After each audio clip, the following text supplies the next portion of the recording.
And then the other thing, Kirsten, is we're going to record this and we'll post it afterwards so that people can come back at any time. Yeah, So that's great. I'm why going to don't put something in the chat. yeah, great. Well, that'll be a good test for us anyway. And then once you've put that in the chat, maybe we'll kick off and just do quick introductions. Most of the people who had registered are probably familiar with me, so I'd like for them to get to know you a little bit. And there you go. That works as well. But if you would, maybe go ahead and share a little bit about yourself, your background, generous giving, how God brought you into the role that you're in today.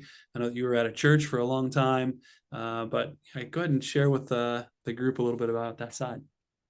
Yeah, thanks, Chris. Hi, everyone. It's great to be online with you and just welcome you on board today. I know it's December and it's a busy time in the church world, and end of year is always crunch. I was just rolled off staff at being a large church here in Cincinnati, where I'm based, and it's always crunch time. I remember it well. So yeah, just to give you guys a little bit of background, I am the director of church partnerships at Generous Giving.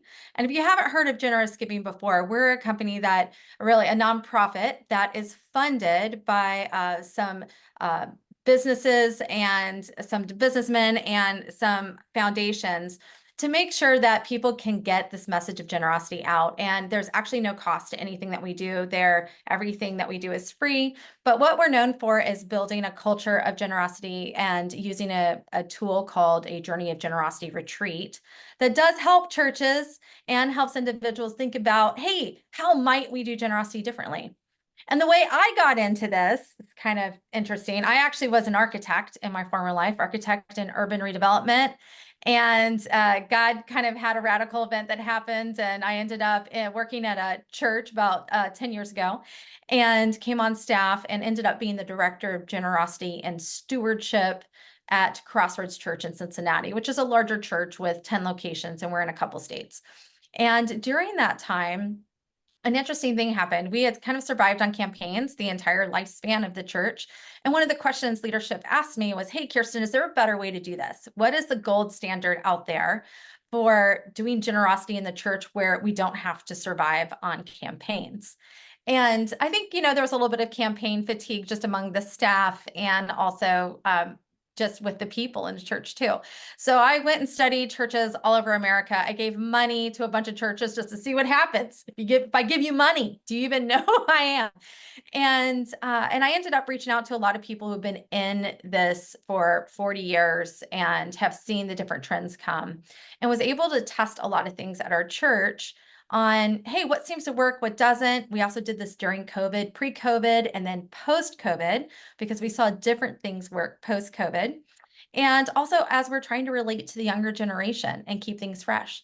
So fortunately, because Crossroads is more of an aggressive church, we were able to test a lot of stuff, and I was able to see things that worked and things that didn't work. And some of the things I'm going to show you today are some of the things that worked. And one of the things that really did help us was doing these Journey of Generosity retreats called the Jog. That's good. If you're just joining us, I've seen a few people pop in. A couple things by way of housekeeping. You should have access to the chat feature and the Q&A feature. So if during our conversation today you've got any questions, please drop those into one of those two features, and we'll make sure that we address those as we go along. One of the things that we'd like to do today is just have a conversation with Kirsten about her experience, what she learned during her time with the church, and then dig into this journey of generosity, which we've, during my time as a financial advisor and then with National Christian Foundation, we walked a lot of groups and a lot of churches through journeys of generosity. And one of the things that I loved about this, Kirsten, was the opportunity to see the light bulb go on for people, because I think a lot of people conflate or they think of stewardship, generosity, and giving as synonyms, and there's actually kind of a progression there. And in a very real sense, they have to understand biblical stewardship through the lens of all facets of life, but in particular finances, biblical stewardship, before they can get to giving, before they can really get to generosity. I know that's a part of the Jog story, but it's also a part of what you do well, and I think that'll maybe be a part of your presentation today. One of the things that I'm excited about, and maybe we'll come back to this at the end, is the potential to do some of these destination jogs specifically for pastors. I know you and I have dreamed about that a little bit. We've talked about it. We've got a location in mind. But if you would, tell a little bit more about what you have seen by way of these destination jogs and the impact on pastors, but also the local church around the country. And then we'll get into some of the meat of the presentation here today as well. Yeah, that's great, Chris. I love doing this and partnering with you guys. So one of the things I noticed, and since we have church staff on this call, you might feel this too, but I feel like the church isn't always, especially pastors, aren't always set up to win in the message of generosity. Like it feels hard. It feels hard because there's a whole bait and switch scenario of we want to teach you about this and the church needs your money. And so there's this tension we're managing, and that was a tension that was real for us too inside the church. And we really, as I would say, we really want this for our people. That was something I learned. We want the joy of generosity for our people first, not from them. And when I first heard that, actually somebody older and wiser named Leo Sabo taught me that. And I was like, yes, I want that for our church. We want this more for them than from them. But then when I got back to my desk and I was all fired up about it, I realized, but we really need their money. There's the practical side that comes in, isn't there? Yeah. And so it was hard because I wanted to say, yes, God, I trust you. I want that. And I realized that some of us and just even on staff and leadership at our church, we needed to go through that heart shift too, and that heart change of, God, how do we really trust you with all of that?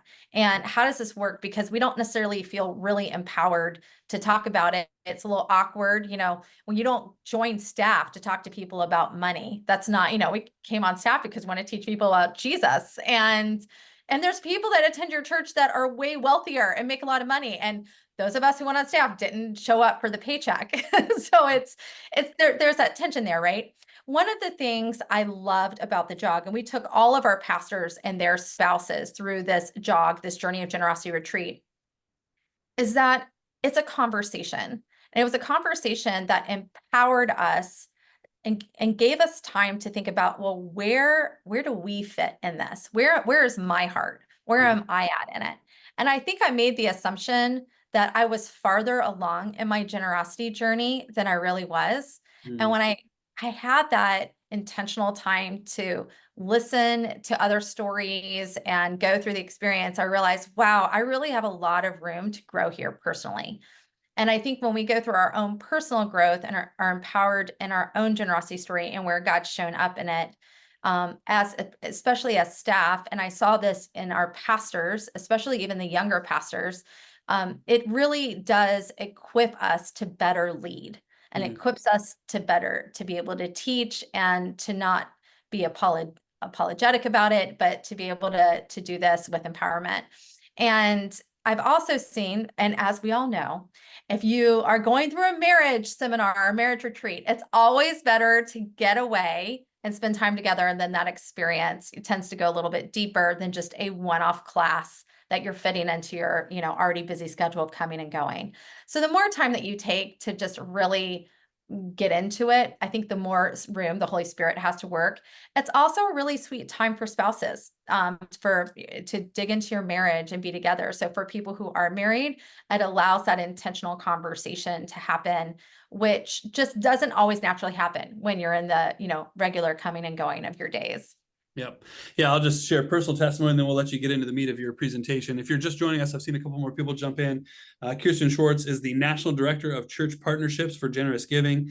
And we're talking a little bit about the Journey of Generosity, this retreat that is kind of the cornerstone offering, if you will, and tool that Generous Giving uses to inspire generosity in God's people around the country. Personal testimony on my side, the first jog experience that I ever went through was with my spouse. It was actually one that was being done for Discover Church over in Hilliard. And we were lucky enough to be able just to join. We weren't even members at Discover, but we knew the guy who was facilitating. And so we were able to be a part of that down at his house. And that was really, my wife and I are still having that same conversation. It was almost like the start of a conversation for us that has never stopped. And it has been transformational for us personally. And then I've obviously gone on to facilitate a number of jogs and have been able to participate in a couple of others since then and lead some for our church. And it's been wonderful. But one of the things that I wanted to emphasize for those who are on the call that I think is critical to understand about generous giving, because I heard somebody the other day say the parachurch is often the parasite of the church. And we try to be careful about that at CCV, but I know you guys do such a good job of saying, nope, we are fully funded by the McClellan Foundation and some other generous families. We don't take it. In fact, when we have people reach out and ask if they can contribute, we say no, because we want it to be very clear that there is no hook, there is no bait and switch, there is no ask at the end of this. This is purely because a group of people are passionate about seeing God's people enjoy the deeper joy of generosity. And so we've developed all these tools free for use of churches. And there's no ask at the end. There's no tie. There's no conflict of interest. This is purely something that for you all is the ministry that you bring to the church. And Wally Martinson, you mentioned Leo, and I think we're going to be with him next week. My good friend Wally Martinson, who leads Mission Increase Foundation here in Central Ohio, was the first person I heard say, it's about what you want for them, not what you want from them. And that is the heartbeat of generous giving. And I love that. And that's part of the reason that we trusted you enough with our pastors to bring you on and present to them today. And so without further ado, maybe we'll let you take over the presentation here and bring up, I know you've got some good content to share with our pastors, and then we'll wrap up with some Q&A time at the end. And again, if you're just joining us, use that Q&A chat or the Q&A feature or the chat feature. You should have access to one or the other or both. I apologize. My facilitator skills with Zoom are rusty. So if you've only got one or the other, use whichever one you've got access to. If you've got questions throughout the presentation, throw those in, and we will make sure that we address those in due time here during the course of our time together. Okay, great. I'm gonna share a presentation here real quick that we've put together. So one of the things I love helping churches do is think through how to build a culture of generosity. And so part of my role at Generous Giving is us just coming alongside churches and being a thought leader alongside them, sharing best practices and things that we have learned that other churches have done, and things that Generous Giving has seen work over our 20-year history. So you'll notice in this picture, we've got a teacher kind of sitting in a small group situation. This is what a jog retreat is like. It's like a small group experience in a living room where you have a safe conversation. But before I dig into the details of the jog, I just want to back up and go through a couple of stats and walk you through a few frameworks that I think are really helpful when thinking through, hey, how might I build a culture of generosity in my church? And how do I know if I'm winning? While the jogs are a tool and one of my favorite tools to use for discipleship in the church, there's also some other tools that can work really well alongside the jog to ensure that you really do grow that culture and it's not just a one and done experience. So in this first slide, many of you probably have heard of Barna, a research company who does a lot of research with churches. And in 2021, they did a study on the state of generosity in the American church. And they asked Christians all over America, hey, whose job is it to teach you about generosity? And 80% of Christians said, hey, it's the pastor's job to teach us that. And so I just say this to empower you as leaders in your church, that the people who are showing up on the weekends to your church see you as an authority on this and are waiting for you to tell them, hey, what does the Bible say about this? All right, as we move forward here, this is one of the initial frameworks. You guys have probably seen this before. If you were to step back and think about your church and where everybody is at in a financial situation, this bell curve is a typical bell curve we'll often see. If you were to divide your people into three groups, one being struggling, so they're not quite, they're paycheck to paycheck, they're in credit card debt, that kind of situation. You probably have a percentage in your church that's that. The stable congregation are those that are doing fine. They actually think they're okay, and sometimes they are, and maybe sometimes they think they're okay when they're not. And that stable part of your church, I usually see anywhere from 50 to 75% of the church is in the stable category. And then there's usually another smaller piece that's in the surplus. And these are people that have been entrusted with much. And I just encourage churches when we meet with them to think through, how are you serving the people in these three demographics? oftentimes we've got a money management course like Compass or Crown or Dave Ramsey's FPU. Freed Up is another one a lot of churches are doing right now for that struggling side. But really working on that stable piece was part of what I was trying to figure out for our church, because they weren't necessarily showing up to the money management classes, but I felt like this was majority of the people sitting in our church. And of course, there's specific strategies that you can use for those with surplus. So just to overlay what generous giving is known for, generous giving originally, when we created the Journey of Generosity Retreat, it was created for those that were entrusted with much. So in those circles, this was a common conversation to have, and we're really good at that. This is a great discipleship tool for that. What we found, though, over the last 7 years is that churches were really using this jog material to also disciple the stable part of their audience. And I found this to be true at my church also. And it's been really exciting as we've been improving on this at Generous Giving. We've added more videos to our experience of people that are in that stable category. So depending on who is attending your jog retreat, we can choreograph that experience to fit them better, depending on where they're at. We still don't necessarily recommend the jog itself for those that are struggling. We would still say, hey, a money management course is best for them.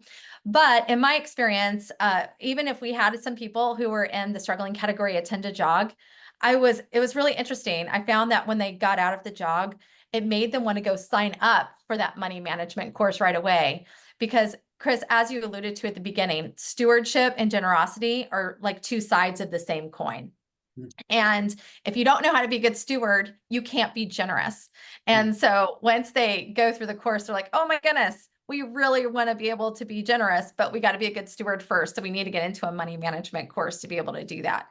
So all that to say, the jog is actually able to use for a much broader audience in your church than just those who have been entrusted with much. And I'll interject real quick, Kirsten, yeah. say that has been tremendously impactful as you guys have broadened that. I think back to the Bishop Harrington video that talks about the stewardship principles that he had to instill in the refugee camp, where he was working with people who were, I mean, these were in refugee camp, right? They're below struggling. And yet, because of those stewardship principles, it led to an outpouring of generosity from people who didn't have hardly anything. And that's the kind of inspiration that I've seen in the churches and the groups where we've led jogs, is they catch this understanding of stewardship first, and it leads to an inspiration and a vision of generosity that they just didn't have previously. So anyway. And I love what you're saying about that too, Chris, because the stewardship message is so important. And I found that, and it may not be like this in your church, but if anybody out there identifies with this, I found we love to use the word generosity. And when we'd use the word generosity over and over and over again, when we actually should have been using the word stewardship. And I realized this actually confuses our people, because stewardship is how you view your money, right? It's hey, I am a manager of what God owns. And it's that whole perspective shift. And am I being a good manager? And that conversation really isn't necessarily a giving conversation. And the reason I love that distinction is because you can teach on stewardship and not talk about giving and not feel the angst of, oh, now the giving message is coming. Because stewardship is actually a whole trust and faith walk with God. Yep. And it's a separate conversation than generosity. Even though they are two sides of the same coin, I actually think they can be completely different messages and sermons. Yeah. And actually the person who's going to be speaking, I think next week on your webinar, Leo Sabo, he's very good at teaching on this. And he's actually one of the ones that taught me a lot about the distinction and how to do a better job of teaching it in the church. Okay, so I'm going to walk you through this next framework. And this is straight out of the Christian Stewardship Network. So if the Christian Stewardship Network is something you've never heard of, it is a group of pastors and stewardship pastors and people from around the United States, where we get together and we figure out, hey, how do we do stewardship and generosity in the church? They've got free podcasts and webinars, and they are just really good at discipling on this topic. Well, I can add some resources on how to get in touch with CSN after this, Chris, so you can put that out in the email. But on this next slide, we're really thinking through this framework of, hey, how do we disciple someone's heart around generosity and stewardship, and where do they start? So the first bubble here is where we're at our most immature with God. We say, hey, all my money is 100% mine. It's mine. I put myself through college. I got my first job. I did it all myself. And then at some point, people are sitting in church and nonprofits ask them for money, and the church will do an ask for money. And they say, okay, it's all mine, but I feel obligated to give. And they'll write the check, but it's painful. And they'll still do it, but they're still in that frame of mind that it's all mine. And then at some point, kind of here in the middle of these circles, they'll say, hey, I am in on the Jesus thing. They become saved, they get baptized, they make a decision for Jesus, they become a follower, however it is you word that in your church, and they'll say, I'm all in. And what I frequently see then is that people will say, okay, a percentage of what I've got is God's, but the rest is mine. Mm-hmm. And what I've observed, Chris, is that I feel like most of the people sitting in our churches on the weekends today are stuck in these two middle bubbles. Mm-hmm. Yep. And the whole question that we as a church are trying to figure out, at least I was how do I get them free? How do I help disciple their hearts to understanding it's 100% God's? Yep. And there's a tension there with doing that too, but how do we get them to understand there is a fourth bubble? And just to give you an example, I myself was here in this third bubble. And I thought I was farther along than I was. So I think a chronic problem we also have in the church is we think we're farther along in the spectrum than we really are. So for example, this was a little over a decade ago, and somebody older and wiser than me said, hey, Kirsten, you know it's 100% God's, right? And I said, oh, I know that. I tithe to my church. I give to nonprofits. And I really felt very good about what I was doing. And they kind of leaned in and challenged me a little bit more and said, hey, no, you know it's 100% God's. And it was somewhere in that conversation that I actually got frustrated and I got a little mad. And I said, well, I don't know what that even means. What does it mean to be 100% God's? I've got a mortgage. I have kids. I've got, I need to pay for my car, like all of these things. Am I supposed to live like a pauper? And I realized in that moment that my husband and I had really never taken the opportunity to sit in that question long enough to have a conversation about what might it look like if we really lived as if everything we have is 100% God's? And what does that mean for our family and just the things God's given us? And that is one of the reasons I love the JOG, Journey of Generosity Retreat experience so much. When my husband and I went through our first JOG 8 years ago, it was just transformational for us. It gave us a direction. We saw stories about other families who were on this journey that were just radical and fun. And it gave us creativity to think outside the box on how God might be using our gifts and what he's laid on our hearts to just want to lean in his kingdom and help grow. And what I also loved about the JOG experience is it's not prescriptive. So it teaches you've got to listen to God. We're going to show you examples of what other people are doing that are really inspirational. And you've got to be the one, though, to discern, hey, what's God telling me? The other reason I loved it is because it takes the burden off of the senior pastor's shoulders to be the only person who's teaching this on the weekend. When you're getting in small groups and you're having a conversation where it's safe, then it allows other people to be empowered with facilitating that conversation. So it's not just about the main stage experience. Mm-hmm. And I also think there is a unique opportunity for the church. And I know you know this well, having worked at NCF and at CCV, but there's an opportunity, especially with your givers, to bring them into a transformational relationship and not a transactional one. And I think this is where the church misses it a lot. And so I'm going to walk through a framework right after this on the how. Like, how do we introduce our people into a transformational relationship? And how do we disciple them holistically to this fourth bubble? But first, Chris, I thought, should we try to run maybe one of those surveys? Sure. Yeah. Do we think we can do that? You can pull one of those up. While I'm trying to pull that up, I want to camp on that transactional, transformational for a second, because I think unintentionally, I think a lot of churches are transactional because they don't talk about stewardship and generosity enough or as much as they feel like they should, or when they do, it just feels uncomfortable to them. And because there's so much bad teaching in that area, that it's just something that, and my dad, as an example, my dad's a pastor, has been at the church he's at now for 32 years. And this has always been a hard topic for him, not because he doesn't know biblically what the Bible says about stewardship. He's solid, but there's so much bad teaching on it. He feels like he's constantly having to reteach or correct all of this other stuff, and it's just hard. It's difficult. But I think sometimes when there's silence on the part of really good pastors, and all that's being taught is the bad theology and the bad teaching on this topic, there's almost a sense of transactional relationship between the member or the giver and the church, not because of that pastor, but because of the messages that they're hearing everywhere else.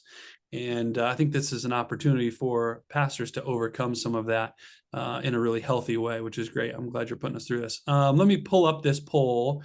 We had two, Kirsten. We had the one on church giving, and then we had the one on discipleship. Yeah, let's talk about the one on discipleship real quick. Okay, let me see if I can launch that.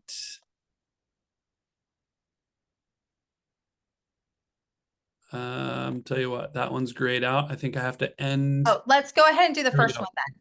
Let's do. I think I fixed it. Yeah, you did it. Okay, great.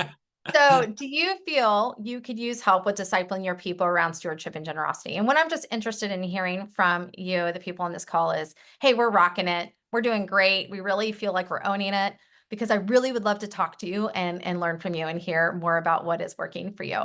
And then, or secondly, hey, yeah, we're doing some things. We have some tools in place, but we could use more and need a little bit more structure around it, or it just really hasn't taken off the way we'd like to see it.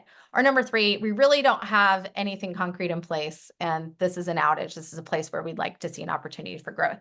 So if you could just select which one you think you guys are at, that'll just help me kind of figure out, hey,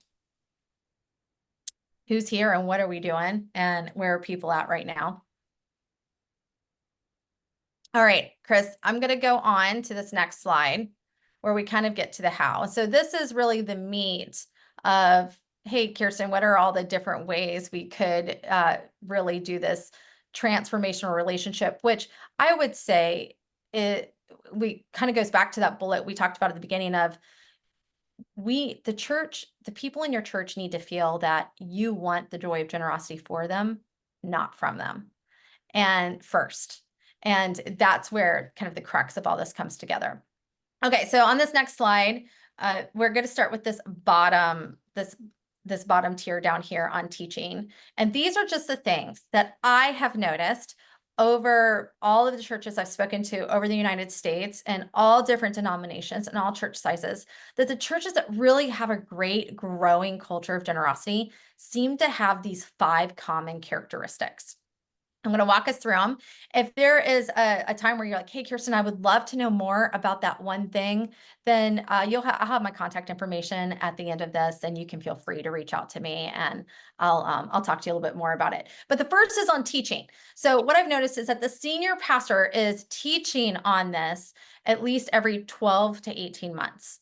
And they're also doing it at a time where they're not asking for money. They're not in crisis. It's not the end of the year where they're trying to meet budget. It's at a time where they're really using this to disciple. And it might be tied to, tithing might be part of it if you're a church that teaches on tithing, but it's not tied to an emergency ask or to a campaign, but it's really just part of the daily rhythm of discipling your people on what the Bible says. The second thing under teaching is that your staff need to be empowered with the message of generosity. If they don't understand their own message, you're not going to shift the culture. And what I discovered on our staff was that, and other staff at churches, is that a lot of the staff are not at that bubble of it's 100% God's. They might even be in the obligation bubble, or they're in the, hey, I'm giving God what's his and the rest is mine.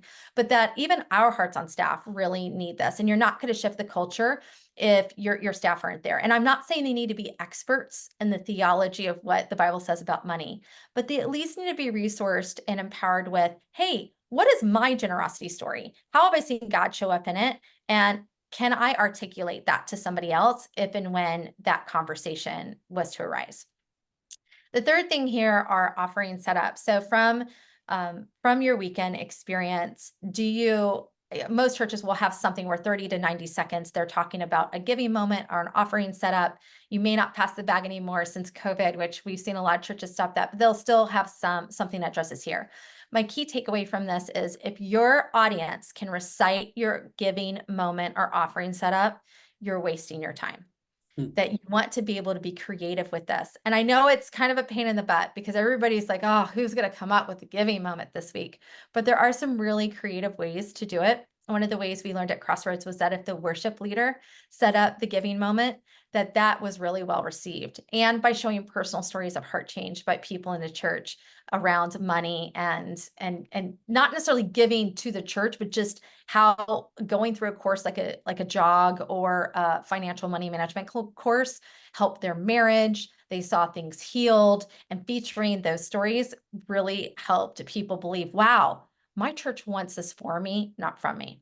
I'd say your staff also need to believe it, that the church wants this for people, not from them. And sometimes there's a tension there too, because the staff, everybody's trying to get their bit of the budget to be able to run their ministry. And so sometimes staff might not even believe the church really wants this for our people more than from them. So you've got to start foundationally first.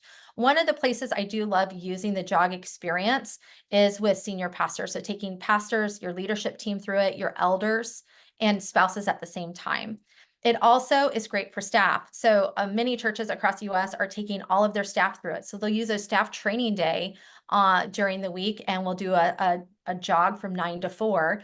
And the church will also invite the staff spouses to come and join if they can. And that has just been an experience that really blesses them too. Because after you get through a jog, you really do know how to articulate your own journey.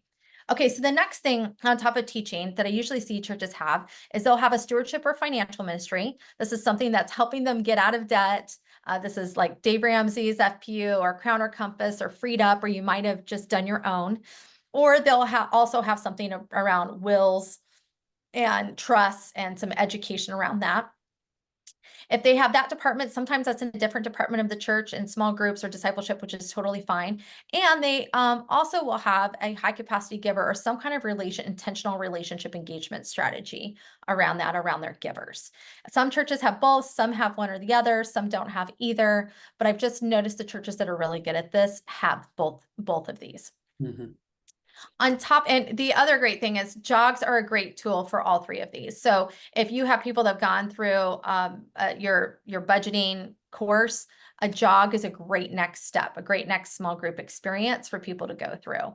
It dovetails perfectly with a high capacity giver relationship engagement strategy. Chris, that's probably what you've even gotten experience with too.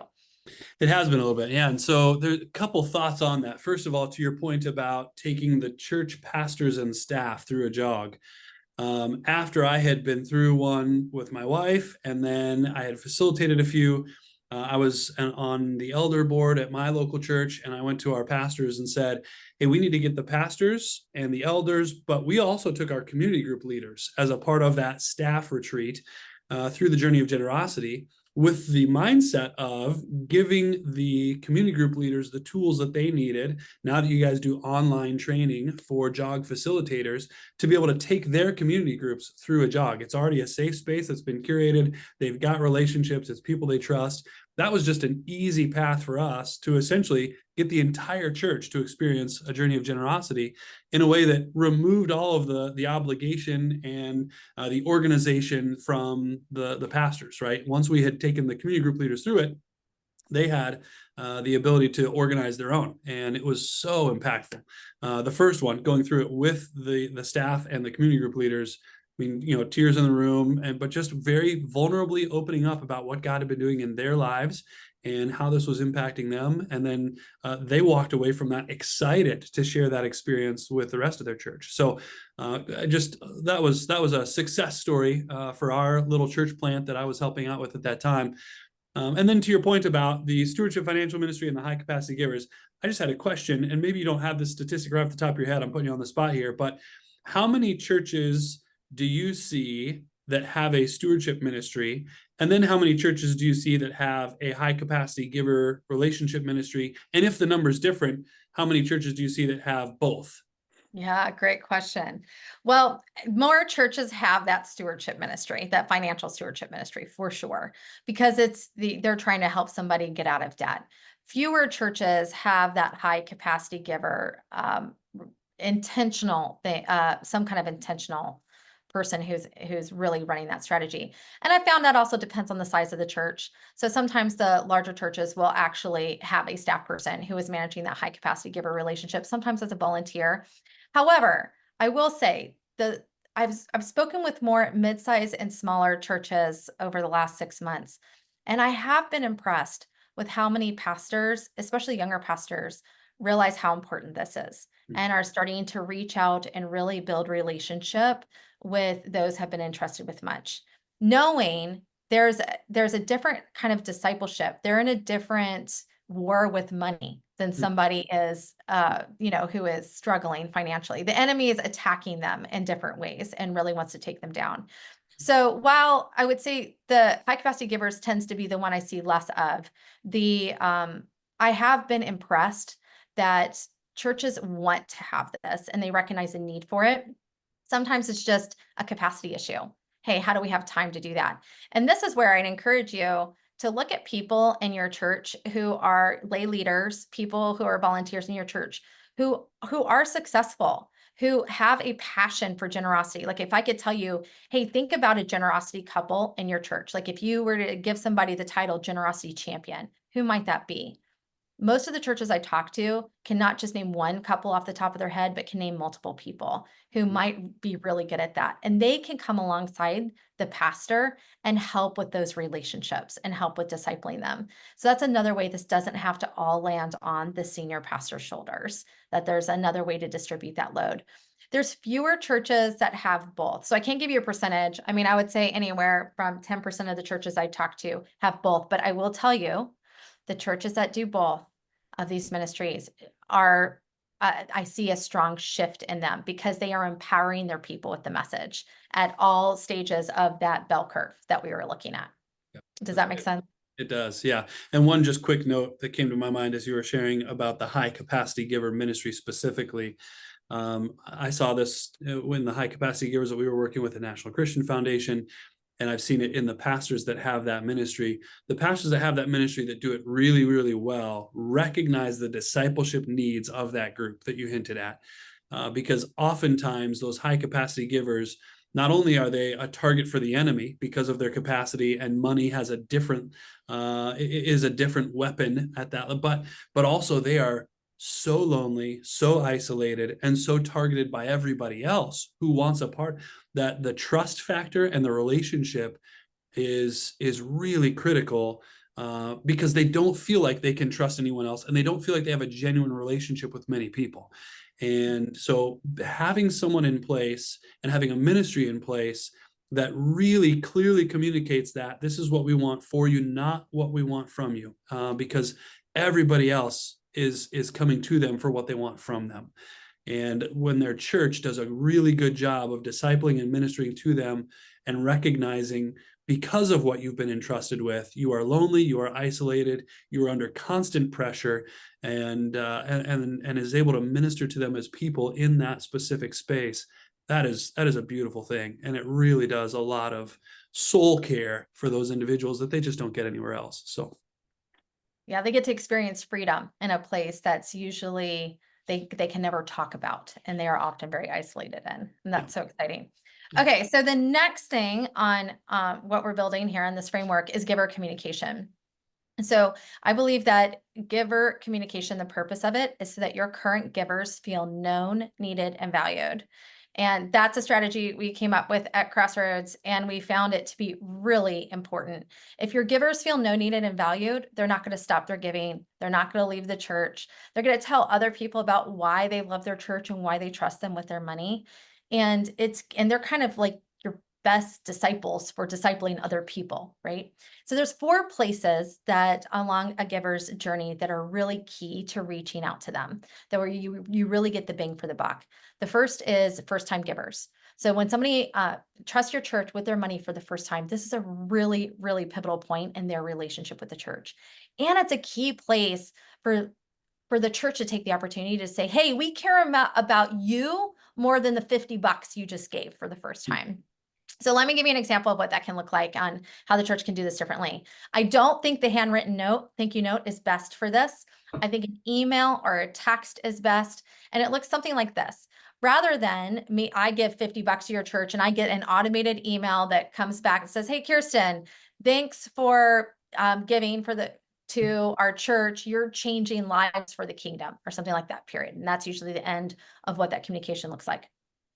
What if I got a communication back that said, hey, Kirsten, wow, thanks so much for giving. I would love to hear your story and get to know you a little bit. Is there anything we can be praying for you about? Excuse me.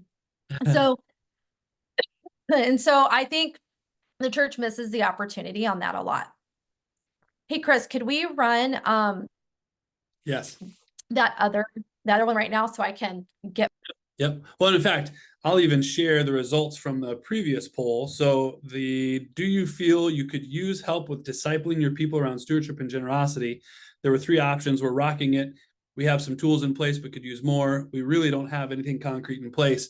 And we had an even split. So, as you're thinking about audience and what direction you want to take the rest of the presentation, Kirsten, you can go in any one of those directions because of the participants we have on today. We've got a pretty even split between those 3. But let me go ahead and pull up the other poll. I think I have to end this first one. Let me do that here. All right, we'll close the results out for that one.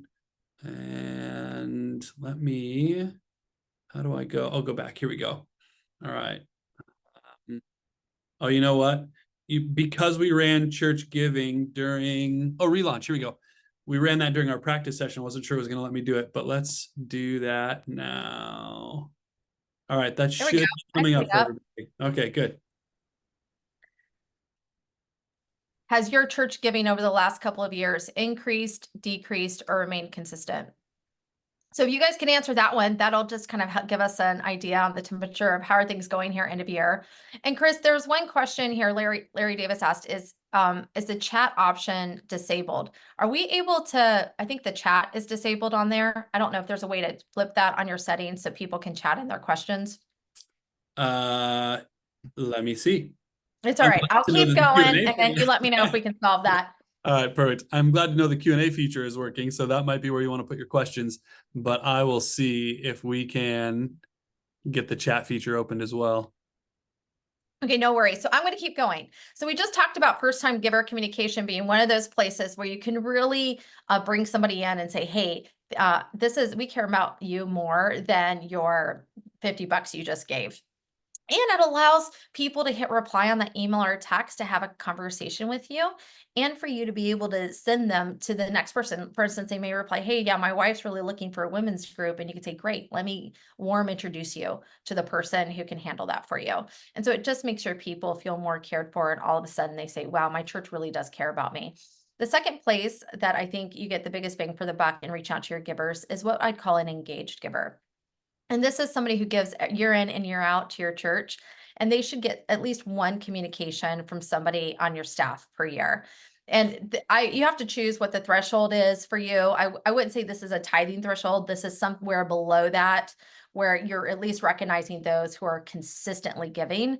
And there's some kind of thank you for saying, wow, thank you for being around for the last decade and just always continuing to be there and being faithful. The third place is with your high capacity givers. So having a giving strategy, a thank you strategy around that, a communication strategy around that's important. And the last is with your stopped or lapsed givers. And usually churches hate this one. This was the hardest one for me to do internally, but I found that it was the one that could yield the most fruit also. Because if you're looking at your metrics and your metrics show that you have more stopped or lapsed givers than you have first-time givers coming in the front door, you've got a problem.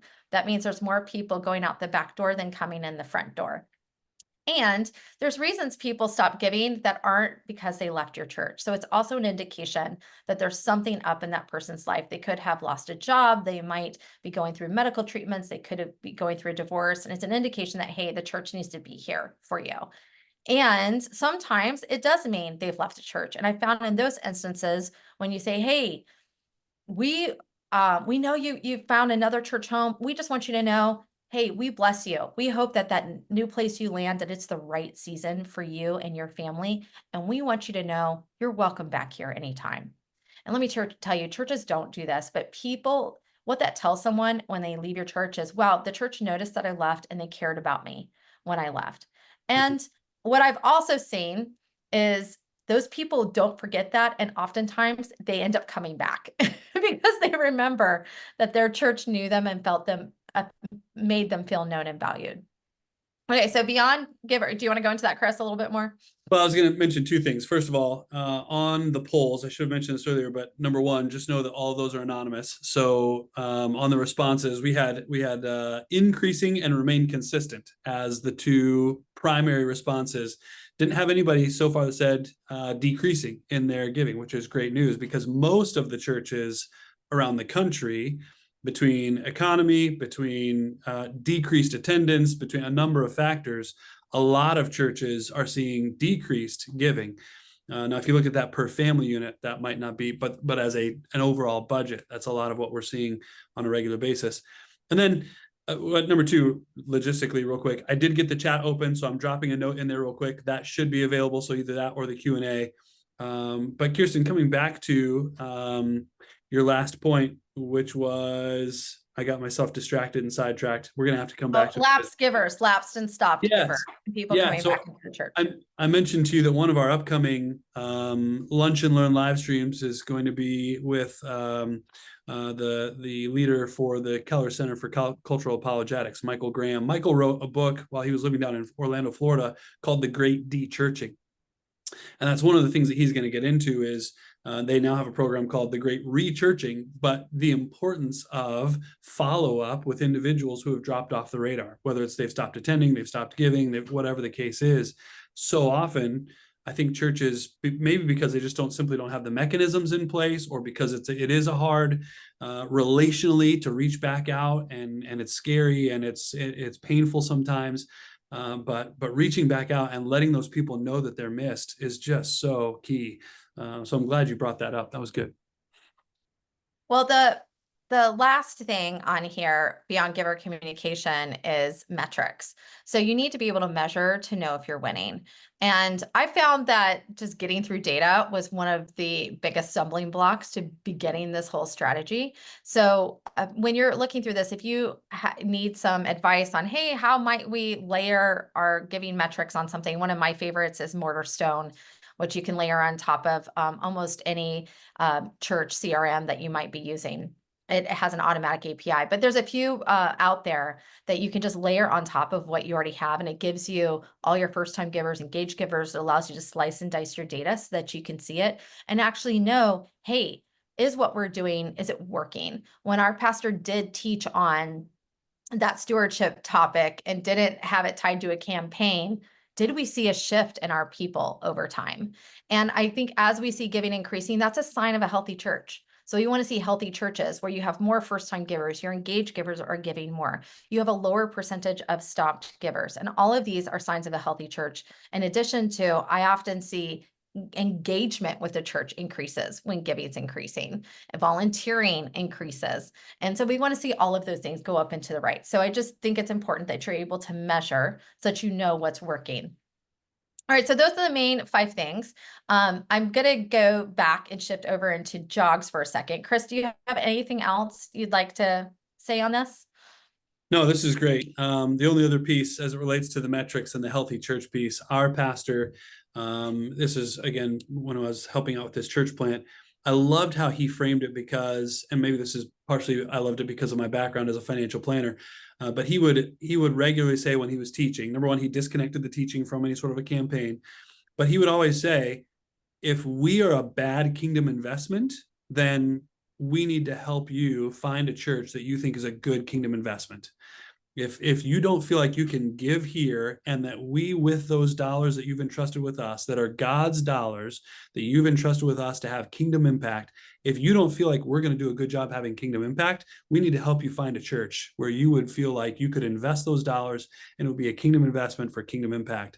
I just appreciated the open-handed, almost selfless. There was no sense of we need your money, right? It was a no.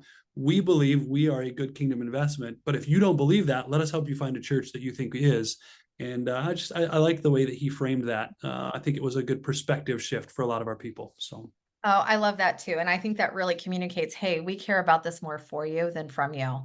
Yeah. I know of another church that the senior pastor said, hey, we want you to try tithing. Like try it and just see God show up in your life. And if you're not sure it works, tithe to some other church other than us. Like if you're concerned that we just want your money, like that's not it. We really want this for you. And go tithe somewhere else and just see what God does with it and see Yeah. how it actually shows up in your life in new ways and how that just connects you with him. So I think it is exciting when you see those kind of things where the senior pastor takes the opportunity to do that. All right, so now I'm going to shift a little bit back into how the jog works and how you might do this with your people. And I'm going to show you some different formats on how to use the jog material, which often is a Friday evening, Saturday morning kind of retreat style, small group style experience. But there's some other ways churches are doing it. So here's sort of the menu of ways jogs are working right now. The destination weekend you've talked about, Chris, that is the gold standard when you get away and you actually have time, especially if you can do this with your spouse. That is amazing. And I highly recommend this for pastors, their leadership teams, or their elder boards. Overnight away just might be like in town rather than going to a destination location, but actually doing just one night away at somebody's house. What I found works really well for me at my church, we were running these once a month when we got outside of our staff and our leadership team, but was taking this to our people, starting with our highest capacity givers, is the overnight in town. So we would do this on a Friday evening, and I'd start at 3:30 on a Friday. And we do 3 sessions of the retreat experience Friday evening, and then we'd stay and have dinner at that person's house. So the hardest thing here is actually just finding a host, finding somebody who loves to host, who has a big enough space, a big enough house that you can sit, 10 to 15, 16 people in a living room around a TV where you can see those videos, and they don't mind having dinner there afterwards. But the dinner really is key because it allows people just to hang out and really kind of build a relationship after they've been through some of this conversation. And it just seems to let things open up and flow easier. Then the next part is that's on Friday evening. They go home, spend the night in their own house, and then they come back Saturday morning from 8 to 12, and then you're done at noon on Saturday. So it's actually a pretty easy lift, and it's just finding the host. Generous Giving will send you a facilitator, will send you the retreat booklets, the pens, and even name tags, all for free. So the only cost on the church's end or a host's end is just the space and paying for whatever food is needed to feed the people that are attending. The one-day small group, I really love for church staff. So if this is your leadership team, most leadership and pastors are really busy on the weekends. So doing this on a Tuesday or a Wednesday is ideal. From 9 to 4 is what I recommend. And I really love it when you can get church leadership out of the church and get into someone's living room, get off the church property, because this is an experience where you want to be able to receive. And it just feels better to be able, I think, to get into a new environment where you can relax a minute. The one-day large group is what we're seeing a lot of churches do now, where they'll do this on a Saturday and open it up to their whole church and invite their whole church into it. And it is a longer event. So that's a Saturday, and you would, paying for lunch would be the cost there. But we found this to be really successful with churches too at shifting the culture. I recommend starting with this overnight in town and starting with your top givers first. And then over time, you can work over to the one-day large group. And Chris, I know you know this, but we also have an online jog experience. So if you're someone who's like, hey, Kirsten, I need to vet the jog and see if it's any good. We run them once a month online. Sometimes we have them twice a month where you can jump in, and we've got a live facilitator and people from around the US who are doing that experience together online. And that gives you an idea of what you're going to experience. Of course, I believe it's better in person to always do it in person, but it's a way to do. All right, so this is our final slide. This is really the flywheel for getting a generosity culture going at your church. So using the jogs as a tool. So the first step is invite your pastors, elders into the first jog. Get them through it. And you may even consider taking all of your staff through a jog on a staff training day. Then after that, determine which jog style is best for you. I recommend this overnight in town, like we mentioned before. And I recommend inviting your top 1 to 5% of your givers, because those top givers, as you mentioned before, Chris, these are the people that really need to have this conversation and they can't have it with anybody else.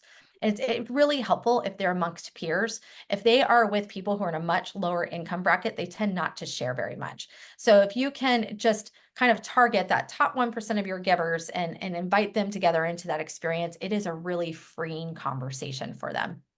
Then I encourage churches to set up a time for how often are you going to do jogs. Once a month is kind of aggressive. So I actually recommend doing this once a quarter or maybe twice a year, and get those dates on the calendar early so that you can invite people in, because naturally people are going to be busy and someone's going to have a volleyball tournament or travel soccer on that weekend. And you want to be able to offer them an alternate weekend when they say, hey, that one can't work, but can we get it on our calendar for later? And at each one of these experiences, you're going to notice people are sitting forward. There's going to be people that really get excited and fired up about it. And that's an opportunity to empower them. So when I see those kind of people that you'll see the posture, their eyes light up. They really experience a freedom in being able to have this conversation. That's when I'll say, hey, you should get facilitator trained to lead this. Or would you like to host the next jog experience? And I mined facilitators and hosts at our church and then kept building that. But it's just such a great way when you get your lay people involved, when you get the volunteers involved and you empower them with this message, then it's even distributing that from the staff's shoulders. And you really start to shift that culture in the church. When the senior leadership and the staff believe, hey, we want this for you, not from you. You've got volunteer leaders who believe that too are doing it. Then you're cooking with gas. Then you really see the culture shift because people are hearing it from all sides and believe it. One of the things I like doing are generosity conversations later. So you want to keep this going. You don't want a retreat to be a one and done experience, but you want to see this kind of be the light that starts to grow this generosity community. One of the ways to do that, this is a very easy lift, is to have, I call it a happy hour. So something on a Thursday or Friday, maybe twice a year, one in the spring and one in the fall, from 5:30 to 7. This is easy. Have somebody that likes to host this at their home. And all you're doing is inviting anybody that's been to a jog. And you might include other people that are part of something at your church that your church is doing around generosity or money, but invite them into that experience. And all it is a time for people to get together, have some drinks, have some appetizers, and let them hang out. But during that hour and a half experience, program 15 minutes, and that's all you need, where you show one video that engages people in a generosity conversation. And in generous giving, we've got a library full of videos where you could show a video on, hey, here's a family and this is how they do this with their kids. Here's an example of how people are planning for this in terms of legacy. And what I recommend is just showing one of those videos that's about 5 minutes long. And then after it's done, you say, hey guys, what stood out to you? Get into groups of 4 and just talk about what stood out to you. And that's all you need to do to keep that generosity conversation going. And it's also a great time for the senior pastor to stop in and rub shoulders with people and just get to know people where he's not actually asking them for anything. He's really investing in relationship with them. So doing that twice a year is a helpful way to keep this going and to bring people together who have been through the jog experience. They naturally end up talking about it after you kind of seed that one conversation, and they'll say, hey, this is where I was before. This is where we are now. Since the jog, this happened. This is where we're going with it. And it's just, you want to keep, the main thing is keep the conversation going, keep empowering people who are interested in leaning in on this with carrying that message forward in your church, and then continue building other elements of the playbook, and then just keep taking that around. So, Chris, that's really where I'm going to end today. For this final slide, If you're interested in talking with Generous Giving about bringing a jog to your church, you can click this QR code or email me at kirsten@generousgiving.org. We would love to come alongside and talk with you. Or if you've got questions about anything I've shared, I probably know a church in the US who is doing this really well, and I could put you in touch with them or introduce you to the Christian Stewardship Network, and where you could get a lot of those questions answered too. But I'm just really excited that you had me on today, Chris. And I'm excited for everything that CCB is doing in Ohio and how you guys are impacting churches. Yeah, thanks, Kirsten. Appreciate it. So a couple final thoughts as we wrap up today. First of all, I'd like for you to share, because I know you've got a bit of a relationship with Leo and the Christian Stewardship Network. Leo, isn't it? Is it Leo or Leo? Leo. Leo. Yeah. So like, yeah. I spent some time in Argentina, and every time I see his name, I want to pronounce it Argentina. Leo. Leo. So if you could maybe just give a little bit of a primer for what they can expect from Leo next week, I think that would be great. Before I have you do that, I'll just share one more quick testimony of a church that we worked with while I was at NCF. Crossroads Church up in Mansfield, actually. And we got connected with them because a couple of their top 1%ers were donors through the National Christian Foundation, and it built a relationship, and they had been through a journey of generosity, and they loved it so much, they actually sent their pastors and staff on a destination jog. And, they had one individual who kind of covered the costs, and the other individual who helped organize all the facilitators and all the details, and sent them to a nice hotel, and just gave the staff and the pastors and their spouses a weekend away. But that's the level of impact that this had on those two individuals' lives. Was they said, we have to get our pastors to do this, and they're not going to do it unless we really just make it a nice destination escape getaway opportunity for them. And that has translated into an amazing ministry up at that church, because the pastors were able to experience that firsthand, and then had kind of caught the bug themselves, if you will. The other piece I wanted to just come back to, because I shared this earlier, but I want to make sure I share it again, because I'm not sure if a couple of people maybe joined after I shared it, is that everything you just heard about the jog, there is no ask from Generous Giving. In fact, if you offer to give them money to support their ministry, they will tell you no. They are completely funded outside of personal donations by a couple of foundations that just are passionate about getting this message and ministry and the joy of generosity inculcated into the church. And so there's no hook here on this. This is completely on the table for anybody to use without any fear of there being an ask from Generous Giving down the road. Just want to clarify that one more time. So if you would, Kirsten, close us real quick with a bit of a trailer, a preview, if you would, what they can expect from Leo next week. Yeah, so the great Leo Sabo is going to be teaching or coming on next week. And Leo is president of the Christian Stewardship Network. So this is the organization I mentioned earlier, a nonprofit, where we're comprised of staff, church staff, and even church volunteers who are charged with figuring out stewardship or generosity in some capacity in their church. And, depending on the size of the church, this could be a stewardship pastor. Sometimes it's the senior pastors who are showing up, or executive pastors. And sometimes it's the volunteers who have been charged of figuring out. But what we love doing is just sharing lessons learned. And Leo brings everybody together on that. He'll be, I think, teaching next week on how to talk about generosity and empowering the senior pastor on how you can teach on this. He is very good at it. Leo was at Gateway. He led this at Gateway Church in Texas, and he's very seasoned. And I encourage all of you who have, if you're at all wanting to lean in and learn more about how might I do this generosity thing better, especially with the next generation, I really encourage you to listen to Leo and the tips he's going to bring next week. And that next generation piece is so critical as they're coming up into their own leadership roles and responsibilities. And so his title is Beyond Obligation: How to Connect, Inspire, and Encourage. And it just went away. Where did it go? How to Connect, Inspire, and Encourage in the church. The description is: learn to create the approach of generosity that moves beyond duty, fostering community grounded in purposeful, heartfelt giving. So we're excited to have Leo, president of Christian Stewardship Network, with us next week, same time. And we'll do our final Lunch and Learn live stream of 2024 with him. Kirsten, thank you for being with us today. Really appreciate you. We'll make sure everybody gets some of your information. So if they've got follow-up questions, and we'll post this video so that people can come back and watch it and share it as well. One last announcement on my end, unrelated to Kirsten and the stewardship conversation we just had, is Ministry Fellowship. So the Tom Ministry Fellowship for Cultural Engagement will go live on January 27th, 2025. We're going to have a cohort in Columbus and a cohort in Cleveland. And we're kicking the tires on potentially a couple others, but those two are up and running, and we're filling out the roster. So if you've got interest in being a part of that, I'll drop the link to that in the chat right now, and you can reach out with any additional questions on that piece as well. But Kirsten, thanks again for your time today. Really appreciate you. Excited for what you're doing and excited to partner with you more in the future. In particular, we'll leave them with this little seed. I know we're talking about a destination jog for pastors here in Ohio and setting something up to get pastors and their spouses a little bit of time away in a really nice space and just the opportunity to experience this. And I think that would be huge. So we'll continue to work on that and get the word out when we've got some more details. Great. Thanks so much. It was just great being on with you guys, Chris. I appreciate what you're doing.